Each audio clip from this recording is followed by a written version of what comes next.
Fat Gay and a Little Straight. I'm Jason. And I'm David. Hey everybody, welcome to Fat Gay and a Little Straight. I'm a fat gay.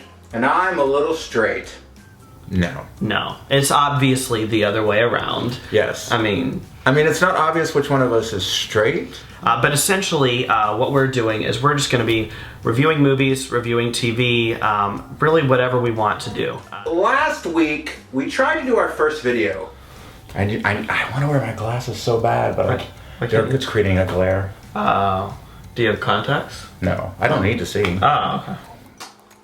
Yeah, it was pretty much just 30 minutes of us masturbating over how terrible Zack Snyder is. And you can see that anywhere on the internet. So we decided, instead of doing that for our first video, we were going to talk about Batman on film, our least favorite, the movie we like the most, and our favorite Batman. Something that everyone might not know is how many Batman films have been released in theaters. My guess would be, I'm just going to say them out loud, there'd be 1966 Batman movie, there'd be Batman, Batman Returns, Batman Forever, Batman and Robin, the three Nolans, Batman v Superman, which puts us at 9. It was Mask of the Phantasm. There were 12. There were 2 serial movies done in the 1930s. Batman and Robin. Really? Yes. I never knew that. A little bit of trivia for you. Wikipedia. So, with all that being said, we'll get right into it. And Jason, why don't you tell us what your least favorite Batman film is? The Dark Knight Rises. It's a bad movie because it fails to deliver on the promises that were set up in the trilogy. If you watch Christopher Nolan's Batman trilogy, he clearly set up that Batman could be immortal. Essentially, there's constantly the talk about how Bruce Wayne wants to create something bigger than himself, and the greatest thing about a legend is that a legend doesn't die.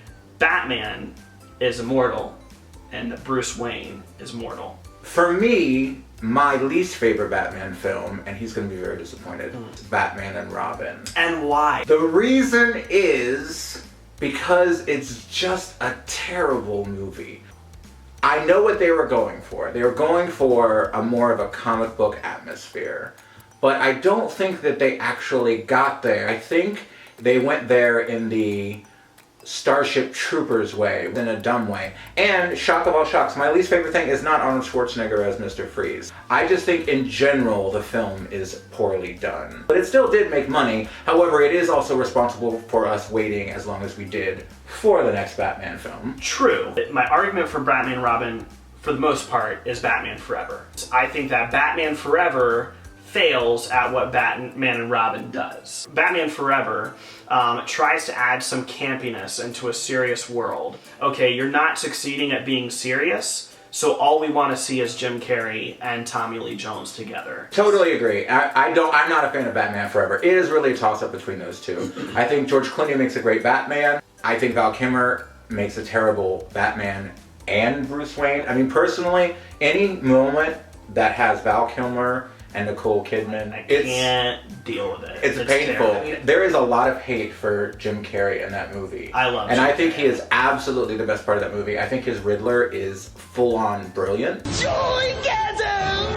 Every time he walks on screen, I'm just like happy that that moment is happening. Let's get rid of all the hate. Done. And let's talk about what we love about the Batman film, specifically which Batman film we love the most, and which Batman we love the most, which aren't necessarily the same things. And I do think that The Dark Knight is the best Batman movie that has ever been released. Having somebody who paints their face and is a psycho is at least letting me feel like I'm in a comic book a little bit. And then they still have a serious movie. I can agree with people that the third act of The Dark Knight isn't the greatest, and there's a beautiful little, I hope is intentional, nod to Jack Nicholson's Batman movie. The very end of The Dark Knight, the Joker is falling off a building just like the Joker is falling off a building in 1989 Batman. And as he's falling, Batman grapples him back up, pulls him up, and then there's this beautiful conversation that the Joker has with Batman. My problem with that movie is I'm not a big fan of the Two-Face part of the storyline.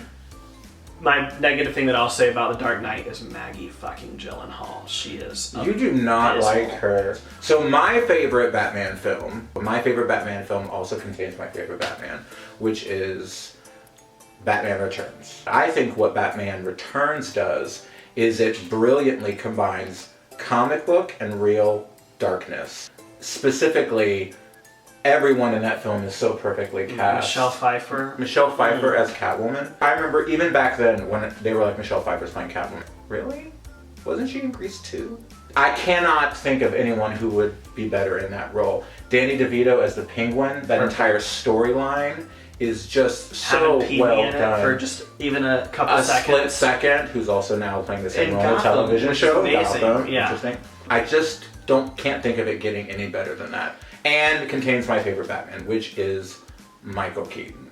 And we are unanimous on the Michael Keaton train. We are. He is, without a doubt, the best Batman. Now, if Ben Affleck gets in a good movie, Ben Affleck could give him a run for his money. Totally. But right now, Michael Keaton. One of my favorite moments with him is the crazy eyes moment with the Joker. Oh, that's so good. In the first movie where he just goes like psycho and you're like scared, like literally scared of him. Yeah. Part of what Michael Keaton does, which I think is so brilliant, is he's the least annoying, brooding Bruce Wayne. Mm-hmm. He's still very brooding. He's very dark. He's depressed all the time. You know, he's still haunted by the death of his parents.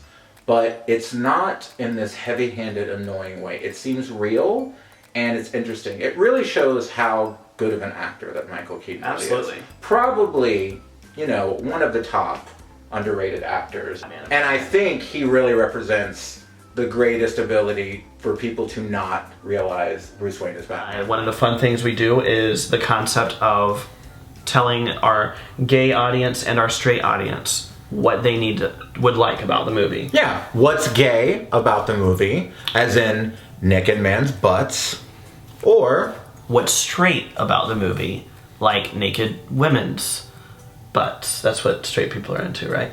Yeah. I think. So Something about the vagina. What's gay about it, for me, obviously, I am totally stereotypical, queenie gay guy. Michelle Pfeiffer, girl, drag queens have been trying to work that outfit for a long time, and it ain't happening. So what's straight about Michael Keaton's Batman for me is that he gives the straight guys like me a chance. He's Mr. Mom. He's just like kind of a guy that everybody all thought was goofy. He gives people like me, the lanky, non-athletic guy who's goofy, look like, oh, maybe they could be a badass type of thing. And we have to give a shout out. The Tim Burton Batman films are, it's very well known, what changed the public's view of superhero movies. Absolutely. We would not have a Dark Knight Returns. We would not have any X-Men movies if Tim Burton had not shown that a superhero movie could be highly profitable and artistic at the same time. I really feel that Batman Returns still holds up after Absolutely. this long. I was just watching it the other day. Yeah. It absolutely does. It's still an amazing film 2 decades later. So that's it from us this week. I am actually the fat gay. And I am actually a little straight. Subscribe, link, comment, like. Instagram. 1 like equals 1 prayer.